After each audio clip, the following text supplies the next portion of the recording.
I wasn't looking for a mystery when this started. There was no hidden agenda, no expectation that anything unusual would come from it. It began with something ordinary. Industrial reforms. Mid-19th century Europe. The slow transformation of cities as they adapted to new systems, new economies, new ways of organizing human life. Factories expanding. Railways stretching across continents. Urban centers reshaping themselves into something more efficient, more controlled, more modern. And within that transformation, there was a smaller, quieter story. Church modernization. It wasn't dramatic. No revolutions, no headlines, no vejereli kratkoyas or beyeruteria. Just administrative change. The kind that lives inside archives. Inside municipal records. Inside documents no one reads twice. That's where I was. Reading, skimming, moving on. Until I found the ledger. It didn't look important. No bold title, no indication that it contained anything unusual. Just another record filed among hundreds of others. Mid-1800s. Faded ink. Careful handwriting. The kind of document created by someone who understood the importance of accuracy, even if the content itself seemed routine. At first glance, it was exactly what you'd expect. A list. Assets removed from public buildings. Doors. Iron fixtures. Roofing materials. Stone components catalogued for reuse or disposal. Everything measured. Everything valued. Everything accounted for. It was precise. Predictable. Forgettable. And then, I noticed the bells. At first, nothing about that seemed unusual. Church bells were valuable. They were made of bronze, an alloy that during periods of industrial expansion was in constant demand. Removing them, melting them down, repurposing the material. That made sense. It fit the narrative. So I kept reading. Page after page. Town after town. And the bells kept appearing. Not occasionally. Not as a minor detail. But as a recurring entry. Again, and again, and again. That was the first moment something felt off. Because repetition in historical documents usually means one thing. Pattern, and pattern means intention. So I slowed down. I stopped skimming. I started paying attention. Not just to the presence of the bells, but to how they were described. How they were categorized. How they were recorded. And that's when I saw it. There was an extra column. It didn't appear consistently. Sometimes it was clearly labeled. Other times it was abbreviated, almost casually. Class. Raise. Art class. At first, I assumed it referred to condition. Structural quality, maybe. Or weight classification. But the entries didn't match those assumptions. Because the values weren't descriptive. They were numerical. And one number appeared more than any other. It wasn't explained. No legend. No footnote. No additional documentation. Just the number, written with the same precision as everything else in the ledger. As if whoever recorded it didn't feel the need to explain it. As if its meaning was already understood. At that point, I did what any researcher would do. I looked for context. Mori ledgers. Mori cities. Mori regions. Different handwriting. Different administrators. Different years. And the pattern held. The same type of document. The same category of removal. And occasionally, the same unexplained notation. It showed up in England. It appeared in France. Fragments of it surfaced in German records. different languages, different bureaucracies, same number, same placement, same silence around it. That's when the question changed. Because at first I was asking, what does this number mean? But now, a different question started to form. A more uncomfortable one. Why was it being recorded at all? Because historical records don't track irrelevant details. Especially not across multiple regions. Every column in a ledger exists for a reason. Every notation serves a purpose, even if that purpose isn't immediately clear. So if 432 was being written down repeatedly, consistently, then it mattered, at least to the people writing it. But here, where things became harder to ignore. The bells associated with that number weren't random. They weren't the oldest bells. They weren't the most damaged. They weren't the ones in the worst condition. In many cases, they were the opposite. Well-maintained, carefully cast, precisely tuned. And that word, tuned, is where everything shifted. Because 432 isn't a weight. It isn't a serial number. It isn't a catalog ID. It's a frequency, a measurement of vibration, a way of describing sound. And suddenly, the ledger didn't look like a simple inventory anymore.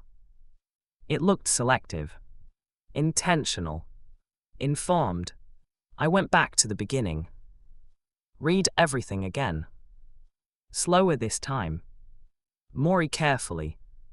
Looking not just at what was written, but at what wasn't. There were no explanations. No justifications. No indication that the person writing these entries found them unusual. Which meant one of two things. Either they didn't understand what they were recording, or they understood it so well that it didn't require explanation. And that's when the research stopped being routine. Because once you notice a pattern like that, you can't ignore it. You can't unsee it. What started as a study of industrial reform had quietly turned into something else. Something sitting just beneath the surface of recorded history. Something not hidden, but not explained. And the strangest part wasn't the number itself. It wasn't even the repetition. It was the silence around it. No debates. No competing theories. No recorded discussions about why certain bells were classified differently. Just documentation, acceptance, and then removal. By the time I reached the final page of that ledger, I wasn't looking at a list anymore. I was looking at a pattern. And patterns always mean something, even when no one tells you what they mean. And that was the moment the real question appeared. Not what is 432, but this: why were the bells that carried it, the ones that disappeared, the number didn't leave my mind? At first it was just a detail, a strange annotation in an otherwise ordinary record. But the more I saw it, the less it felt like a coincidence, and the more it started to feel like a signal. I stepped away from the ledgers, because whatever 432 meant, it wasn't going to explain itself inside a column of numbers.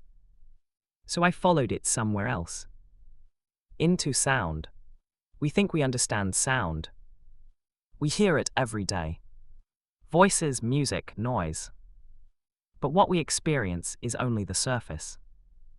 Because sound, at its most fundamental level, is vibration. Every sound you hear is something moving. Air shifting, pressure changing, energy traveling through space. And those movements, they don't stop at your ears. They pass through everything. Walls, water, the human body, And that's where things start to get complicated. Because vibration doesn't just pass through matter. It interacts with it. It influences it. Sometimes subtly. Sometimes measurably.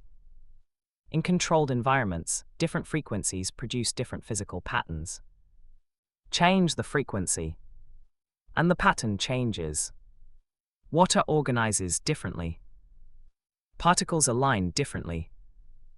The structure itself responds. This isn't speculation. It's observable, repeatable, documented. And if physical systems respond to frequency, then biological systems do too. The human body isn't separate from this. It's mostly water. It's electrical, responsive, constantly processing signals from the environment. And among those signals, sound is one of the most persistent. Not the loudest, not the most obvious, but the most consistent. Think about it. You can close your eyes. You can look away. But you can't completely shut off sound. It surrounds you. All the time. And over time. That matters. Research in acoustics and neuroscience has shown that sustained exposure to certain frequencies can influence the autonomic nervous system. The system responsible for things you don't consciously control. Heart rate. Stress response. Emotional baseline. Not in dramatic, immediate ways, but gradually, subtly, like background pressure. Some frequencies are associated with heightened tension. Others, with calm, stability, balance, and this is where 432 comes back. Because historically, before modern standardization, many musical systems across Europe were centered around it. Instruments weren't identical. There was variation. But a common reference point appeared again and again. 432 Hz. Not as a theory, not as a philosophy, but as a practical standard. Something builders, musicians, and craftsmen worked with. Something they returned to. And most importantly, something church bells were tuned to. Not approximately. Precisely. Bell casting wasn't guesswork. It was a highly refined craft. A combination of metallurgy, geometry, and acoustic understanding. Each bell was shaped to produce a specific tone. A specific resonance. One that could carry across distance. And once cast, it couldn't be easily adjusted, which meant the tuning had to be intentional from the beginning. So if a bell was tuned to 432 Hz, that wasn't accidental. It was chosen. And if those bells were placed in towers, at the center of communities, ringing twice a day, every day, for decades, for centuries, then that frequency wasn't just present. It was constant. It became part of the environment. Not something people noticed, but something they lived inside. And that's a different kind of influence. Not direct, not obvious, but persistent. The kind that doesn't demand attention, but still shapes experience. And suddenly the pattern in the ledgers felt different. Because those bells weren't just objects being removed. They were sources of continuous vibration. And the number next to them, 432, wasn't just a label. It was a description of what they were doing. Which leads to a different question. Not what is 432, but this, what happens when you remove it? Not from one place, not from one building, but from entire cities. What changes when a constant signal disappears? At first, nothing obvious. No sudden shift. No clear moment where everything feels different. But over time, baselines change. What once felt normal fades, and something else takes its place. Something quieter, or louder, or simply different. The people living through that transition wouldn't notice it, because they wouldn't have anything to compare it to. But the environment would not be the same, and that's when the idea stopped feeling abstract. Because if the bells were removed selectively, and if they were broadcasting a specific frequency, and if that frequency had consistent interaction with human systems, then their absence wasn't neutral. It was a change, a shift in the background conditions of daily life. And shifts like that don't need to be dramatic to matter. They only need to be consistent. Which brings everything back to the ledgers. Because someone, somewhere, was not only removing those bells, they were recording what made them different. They were knotting the frequency. They were tracking it, without explanation, as if it mattered, but didn't need to be discussed. And that raises a question that's harder to ignore than the number itself. Who were they recording it for? Because documentation like that isn't random. It's meant to be read, understood, used. And if that's true, then somewhere beyond those pages, there were people who didn't just recognize the number 432. They understood it. And whatever they understood was important enough to write down, but not important enough to explain. And that kind of silence is never accidental. By the time I reached the end of the records, I stopped looking for a simple explanation, because there wasn't one. At least not one that fit neatly into the categories historians prefer. Economic necessity, urban modernization, industrial progress. Those answers were still there, but they no longer felt complete. The pattern was too consistent, the removals too selective, the notation too precise, and the silence around it too deliberate. I went back through everything one last time. Every ledger, every entry, every mention of classification, and the same number kept returning. Written without hesitation, without explanation, without context, as if its meaning was already understood by whoever was reading it. But that's where the historical trail ends. Because after a certain point, records stop asking questions. They only record decisions.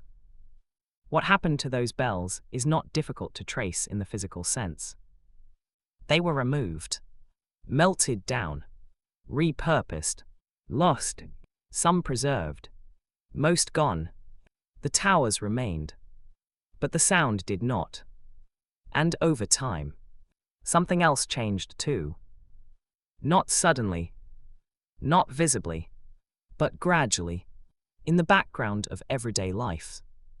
The rhythm of communities shifted. The shared moments of sound that once structured the day disappeared. Morning, evening, public time marked not by clocks alone, but by resonance, replaced by mechanical systems, then electrical systems, then digital ones, each more precise, but less present. And eventually, the absence became normal. No one remembers what it felt like anymore.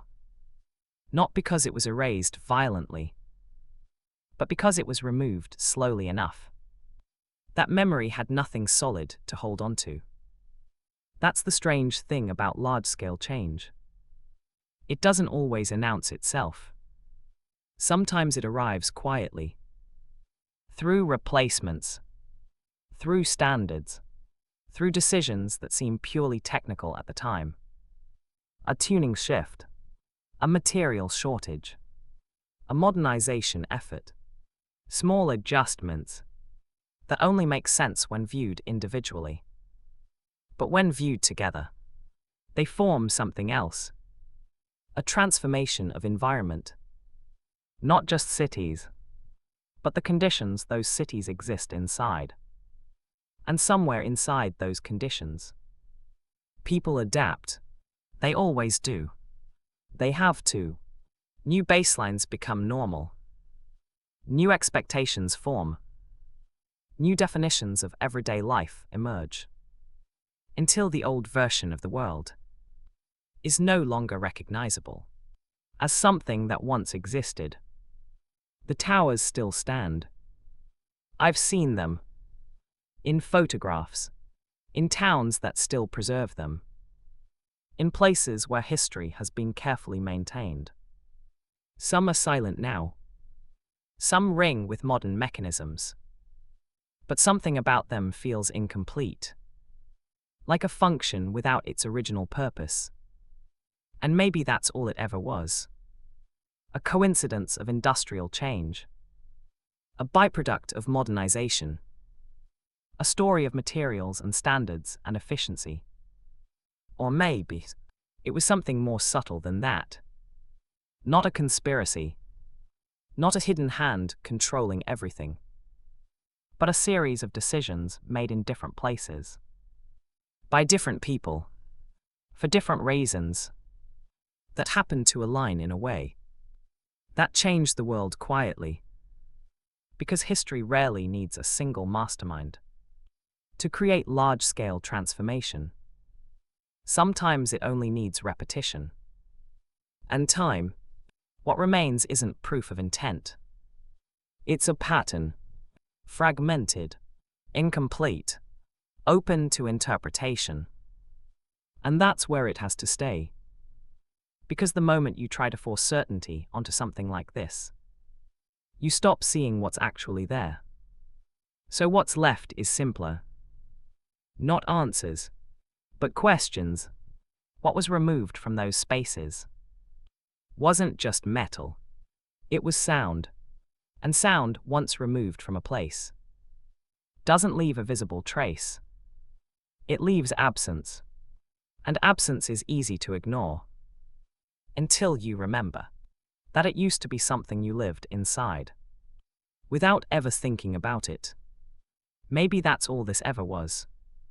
A change in the background. A shift in what the world sounds like, when no one is paying attention. Or maybe we simply stopped noticing. What changed? Because we no longer had anything to compare it to. Either way, the records end the same way they began. Quietly, without explanation, without conclusion. Just entries, just numbers, just silence between them. And somewhere in that silence, the question still remains. Not what was removed, but what it sounded like before it was gone. Headphone end.